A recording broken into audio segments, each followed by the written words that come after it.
Dr. Davis and I are so excited because we have partnered together to transform health.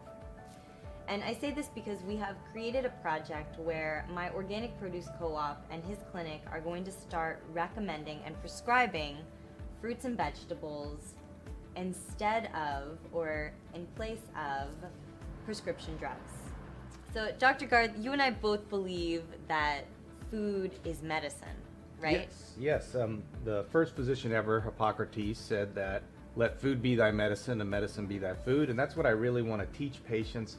And not just teach patients, I want to teach doctors. So this effort is not just to show patients to eat fruits and vegetables when you're ill, but I want doctors to start getting that idea too, because I think it's something we've missed in medicine. No doctor sits down with their patient and talks about diet. They reach straight for their prescription pad to write out a medication. And so I want them to think about other ways of treating patients. Absolutely. You could absolutely change just about every disease process that we typically see in our Western medicine hospitals simply with diet. Amen. And that's one of the things that you and I have in common is the way that we eat. We're both vegan and we both promote and we live eating as many raw vegan foods as we possibly can. Dr. Campbell, you believe that even if animal-based proteins, meat, dairy, etc., are free from contamination, you don't think people should eat them? No, I don't. I think the closer we get to a plant-based diet, I should say a whole foods plant-based diet, the healthier we're going to be for all of us. Why, if we could eliminate the contamination, why would we be healthier?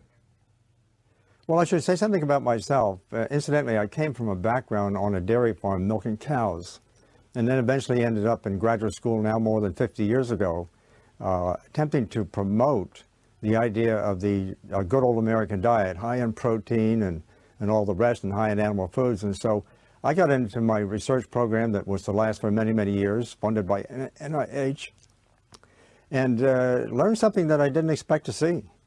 It's a long story. I especially... Well, briefly, what was the conclusion?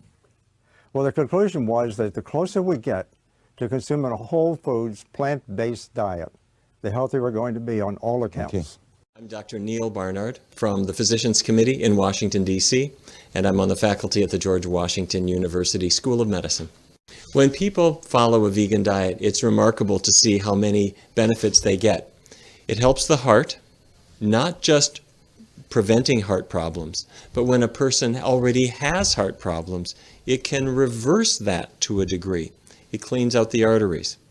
It can prevent diabetes and improve that to the extent that many people no longer have diabetes anymore, or it gets a lot better. It can help the brain.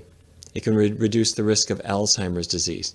It can bring down blood pressure, and perhaps best of all, you can live longer. So all of these things go together. Are there any benefits to eating meat, fish, and dairy? The actual opposite is true. Major problems have occurred since humans, in minority but in great part, have moved towards an animal-based diet. I'm involved with a gentleman who healed himself of stage 4 lymphoma on our program, who literally has just completed a documentary that should be out by the beginning of 2009, showing that approximately 40% of greenhouse gases, the biggest concern that all humans should have today, come because we choose to consume animals and use their milk, which is an absurd idea to begin with. We lost our way, but as I pointed out a minute ago, not all of us. Globally, approximately 60% of the world's population is primarily vegetarian still. The anthropologists are way off track when they say we were generally meat consumers and that we moved into eating vegan diets.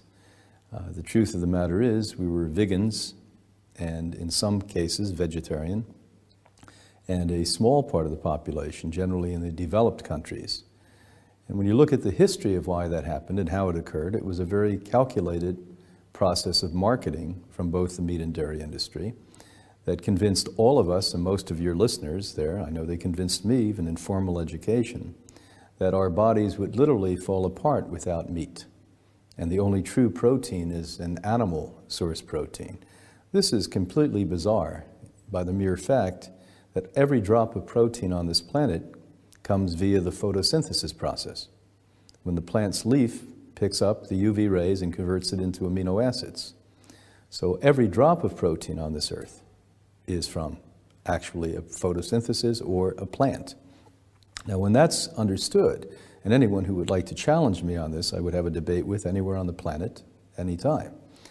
And we would like people to understand that our bodies, human bodies, were built to eat vegan diets. Now, I stand as a representative, the director of Hippocrates Health Institute, which over 52 years has put hundreds and hundreds of thousands of people from all over the globe on a vegan diet.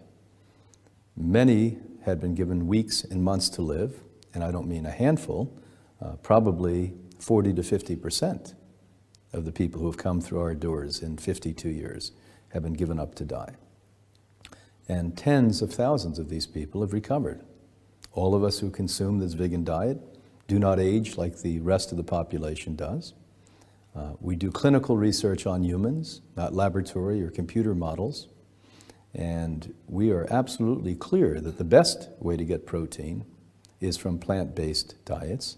And the best plant-based diet is one that has the highest amount of proteins, and that's living food, and germinated nuts, seeds, grains, and beans, and sea vegetables, and freshwater algae, greens and blue-green algae. And that's the bulk of what we've been teaching and telling people to eat forever. What are the worst effects of eating meat, fish, and dairy? Well, besides it causing the majority of global warming, which may be fatal for all of us if we don't put the brakes on, it is the #1 cause for catastrophic disease. If you look at my colleague's work, brilliant work, out of Cornell University, Dr. Colin Campbell, Dr. Campbell created the landmark study on human diet, and back in 1990 published the gathering of brilliant information called the China Study, where he pointed out that every man, woman, and child on earth should be a vegan, no animal food consuming human.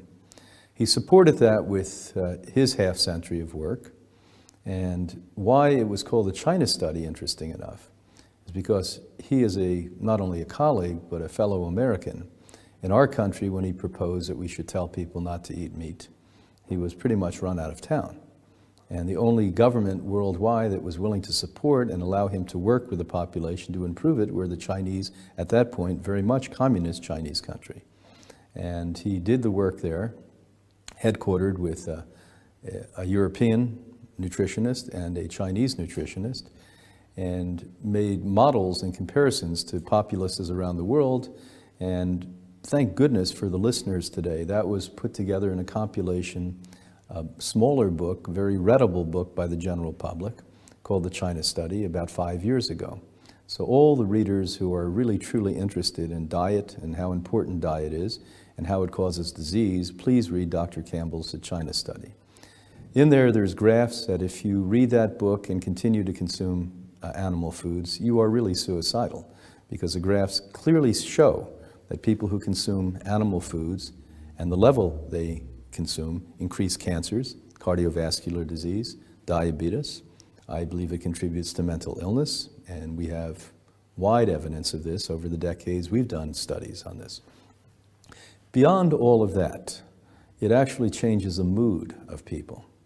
That's why if you go to cultures that are pretty much plant-based cultures compared to the cultures that we're living in now, there is far less aggression, far more compassion. Unthinkable crimes like rape are minimal, if even existent, in some of these cultures, where in meat-consuming cultures, commonplace. It's considered in Europe and North America that 25% of women at one point in their life will be raped. And you don't see even a vague statistic that's close to that in plant-based consuming cultures. Murder is much higher, and if you look at the countries that consume the highest amount of meats, it also propels more murder. If we're consuming an animal at a time of fear, we as scientists can show you that that biochemistry, the adrenaline, goes into the human body, and in part hormonally changes the psychiatry or psychology of an individual. So besides killing you and making you crazy, I don't know what else to say bad about meat. Robust would be one way to describe Dr. Ellsworth Wareham. The 100-year-old retired heart surgeon occasionally does his own yard work. He walks regularly, still drives. You drove here today.